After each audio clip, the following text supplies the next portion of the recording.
Thank you, Mr. Chair. And I, too, believe that aeronautics is a big part of NASA. It is the first A in NASA, and it has been for over 100 years. The issues are, when a lot of us freshmen run for office, we talk about things that we're not just talking about in a discussion when you're running for office. You actually want to do it, and part of that is responsible budgeting. Responsible budgeting doesn't mean you can find money from somewhere else so that you can spend it on your program. It doesn't mean that we're going to look at other parts of the budget so we can grab money and we can use it here. There's probably no one that has more aeronautics from NASA than I do in my district. I have most of the projects in my district, including world mapping, including what we just did with GCAT, including what we've done with hypersonic, supersonic, jousting, all of the programs that you talk about were probably started in my district or are working in my district today.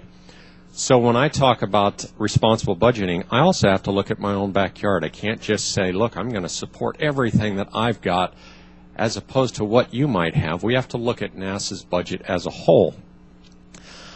I, too, would like aeronautics to be a bigger part, and I think that when the administrator, Charlie Bolden, was here, I talked about that, and I talked about how 3% of the budget was too low, and that if we are truly going to work on new programs and bring new projects to light, then we have to bring that budget up.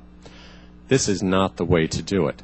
If we're going to have responsible budgeting, that means that we have to look at our own backyard. That means we have to look at every project that we've got.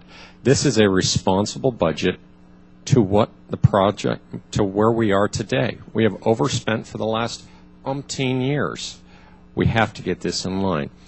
So as I move forward and I talk about aeronautics for NASA and the projects that we're going to be working on, I am going to be working with the administrator and say, look, let's start looking at the projects that we've got to prioritize. If it's more than 3%, then that's what we've got to work on. But today, these projects have to be funded by what we've got in a responsible budget. I yield back the balance of my time.